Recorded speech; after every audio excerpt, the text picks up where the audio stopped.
Fala galera, professor Juliano na área com vocês novamente aí.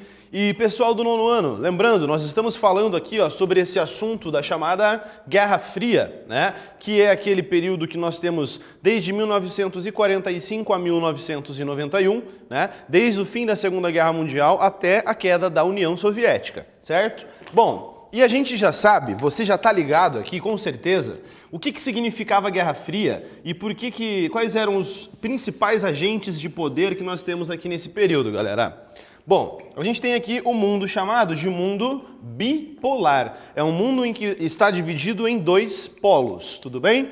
De um lado, nós temos um polo que vai ser dominado pelos Estados Unidos da América e do outro lado, a União Soviética. Mas vamos lá, quais os valores defendidos pelos Estados Unidos? Professor, não sei. Se você não sabe, bicho, você vai ter que começar a rever todas as aulas que a gente fez já sobre Guerra Fria, tá? Porque isso aqui é o mínimo que você precisa saber. E é algo super importante para que você consiga estruturar o teu raciocínio para poder analisar elementos que a gente tem da Guerra Fria, né? Porque afinal de contas você já está no nono ano. A tua capacidade de raciocínio crítico já tem que estar bem desenvolvida, para quando chegar no ensino médio, na primeira série do ensino médio, você começar a aplicar isso de outras formas, tá? Então, no nono ano a gente finaliza todo o conteúdo de história e recomeça isso no ensino médio de uma outra perspectiva, tá? Então vamos lá. Estados Unidos defendia os ideais do capitalismo. Que mais além de defender os ideais do capitalismo, galera? Temos aqui a defesa da democracia e também os ideais do liberalismo. Vejam, isso é uma política muito presente dos Estados Unidos em toda a sua história na política externa. Tá? Como assim? Até hoje os Estados Unidos se considera o grande defensor dos ideais da democracia e do liberalismo. Exemplo. Quando a gente tem países muçulmanos desenvolvendo regimes totalitários, o que os Estados Unidos faz? Se considera o defensor da democracia e do liberalismo e busca intervir nesses países para transformá-los em democracias liberais, né? Sem pensar se isso é certo ou errado. A gente tem que perceber que é isso que acontece, né? E nesse período de Guerra Fria que a gente tem aqui então, né? Lembra que a Guerra Fria, que é esse período que a gente está estudando, vai de 45 a 91, ok? É bastante tempo que a gente vai ter, galera. Do outro lado, lembra, nós temos duas potências? Não, duas superpotências. Tem diferença? Sim. Potências são países com desenvolvimento econômico e militar bastante desenvolvido. Só que aqui, nesse caso, superpotências, elas têm um potencial gigantesco, inalcançável, né? Somente os Estados Unidos e do outro lado aqui nós temos a União das Repúblicas Socialistas Soviéticas, a União Soviética. De um lado nós temos aqui então o socialismo defendido, evidentemente, né? E aqui o comunismo, certo? Vejam, essa é a última vez que a gente vai colocar isso aqui assim, né? E eu explicando, as próximas você já tem que estar ciente de como que funciona. Tudo bem? Bom, os Estados Unidos defende o capitalismo, a União Soviética defende o socialismo. Esses países vão buscar estar sempre influenciando outros países a seguirem as suas diretrizes. Existia, na época, a chamada teoria do efeito dominó, que os Estados Unidos tinham medo de que um país se tornasse comunista, e aí um país próximo também se tornasse, e aí outro país se tornasse comunista também, e aí fosse indo. Tipo um dominó, quando você vai lá e derruba um, que ele vai derrubando todos, né? Era essa a teoria deles. Eles não podiam deixar um país se tornar comunista, senão outros países próximos poderiam seguir o exemplo e ir se convertendo ao comunismo também. Porque vejam só, galera, os ideais socialistas e comunistas, eles são ideais universalizantes. Eles buscam, né, o elemento central que a gente vai ter, principalmente na teoria do Karl Marx, é de que toda a Terra se transformasse em uma nação, em um planeta comunista, certo? É a internacionalização do comunismo que eles querem, tá? A União Soviética estava ali se desenvolvendo comunista e queria também influenciar outros países, certo?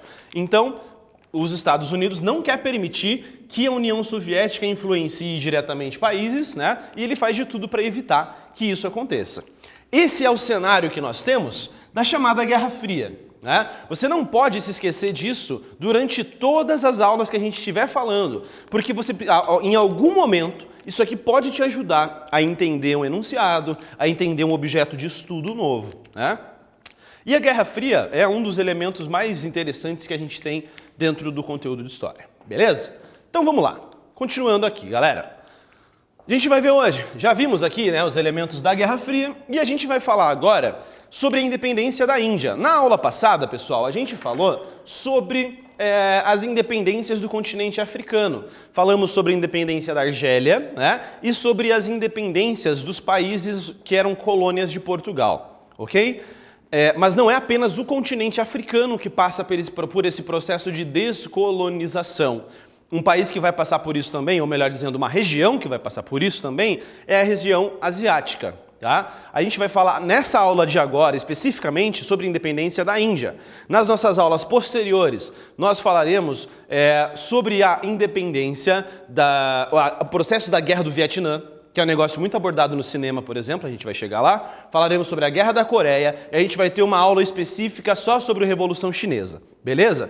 Que também está sendo tudo nesse escopo aqui que a gente tem de independência das colônias asiáticas.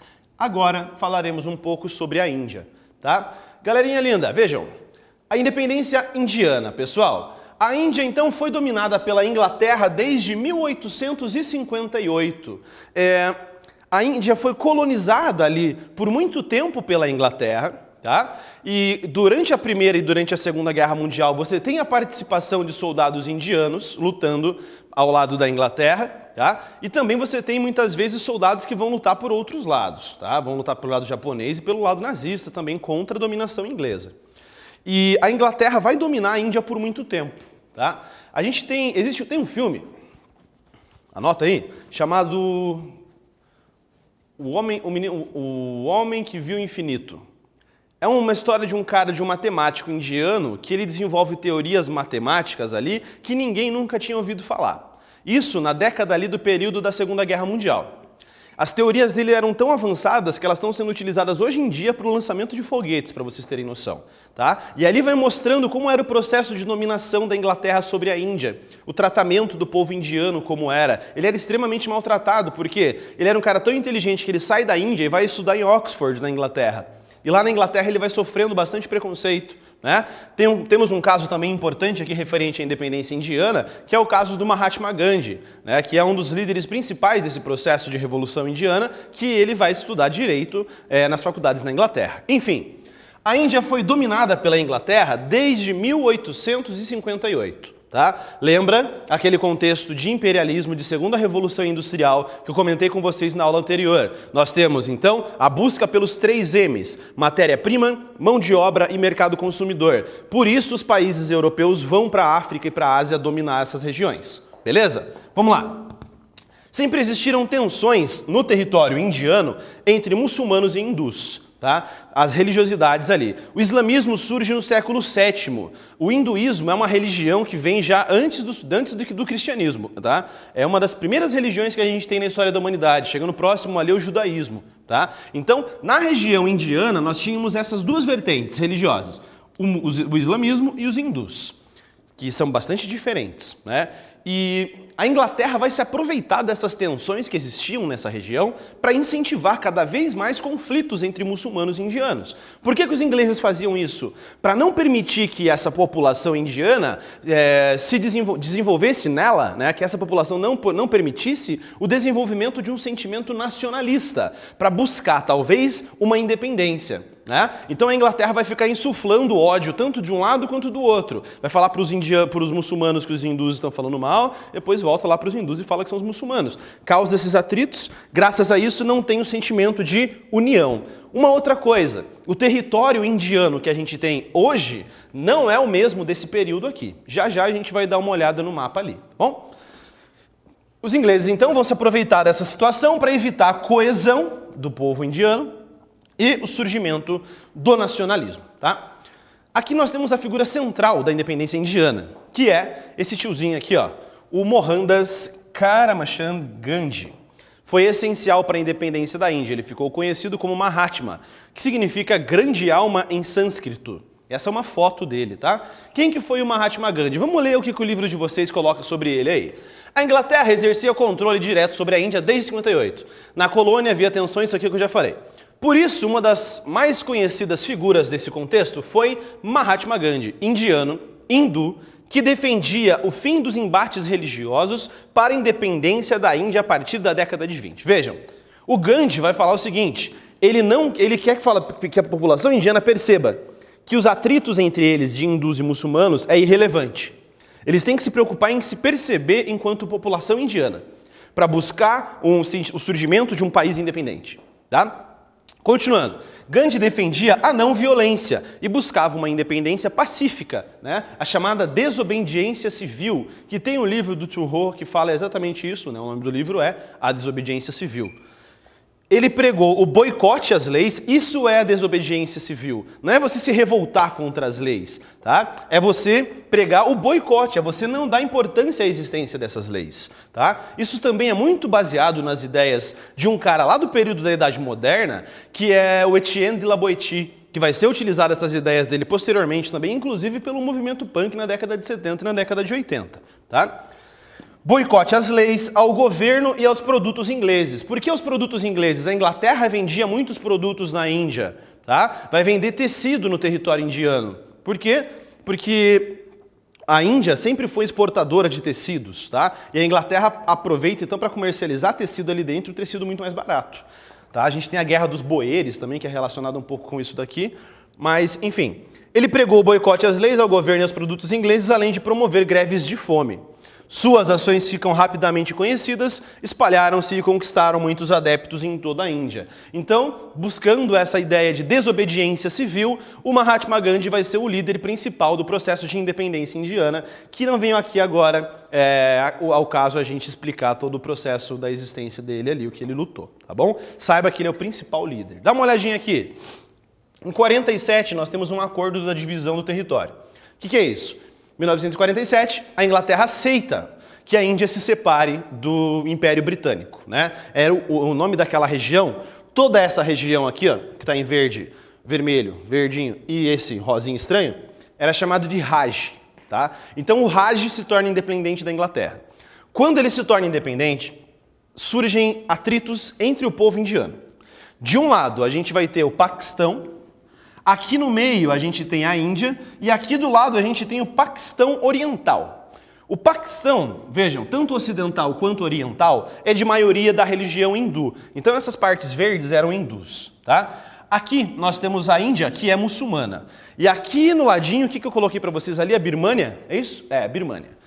Então essa região que a gente tem verde e vermelho aqui, em verdinha também, é a região que foi dividida, tá? E surgirão atritos, que o Paquistão quer fazer com que o Paquistão Oriental se integre a essa região, pensando em contornar por essa região norte e unir esses povos. Nesse processo de segregação que vai ter, se você é muçulmano, você vai para um lado, se você é hindu, você vai para o outro, milhões de pessoas morrem nesse processo de segregação, tá?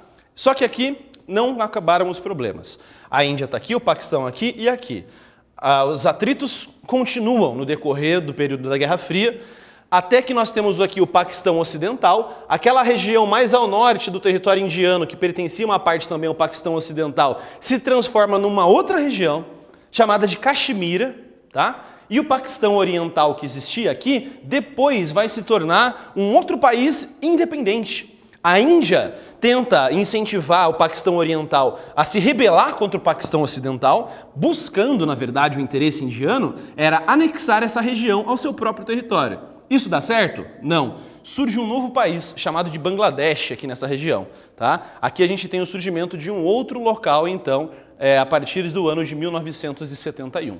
Então, surgiu a Caxemira, temos Bangladesh aqui nessa região, Paquistão Ocidental e o território indiano. Hoje em dia, a gente está falando aqui em 2020, no ano passado, deixa eu pensar, ano passado, 2019, rolaram alguns problemas relacionados à Caxemira, porque a Caxemira é uma região independente, tá? Só que aqui nós temos o Paquistão e a Índia sempre tentando se intrometer nas decisões da Caxemira. E qual é o grande problema na questão da Caxemira, que é uma questão que a geopolítica aborda em alguns aspectos? O problema é, tanto o Paquistão quanto a Índia possuem armas nucleares. Tá? Então, essa disputa pelo território da Caxemira pode causar alguns problemas muito graves no futuro, tá? Que são cenas aí que a gente pode estar vendo para os próximos capítulos. E aqui a gente tem o que acontece hoje. Paquistão, Caxemira, Índia, Bangladesh e Mianmar ali ao lado. Beleza, galera? Aqui a gente viu esse processo de independência da Índia, tá? Da região indiana, surgimento desses outros países ali. Não se esqueçam do Mahatma Gandhi como sendo o principal líder desse processo todo. Façam as atividades da plataforma que já estão disponíveis para vocês. Eu sou o professor Juliano e até a nossa próxima aula. Um forte abraço para vocês, bons estudos e tchau!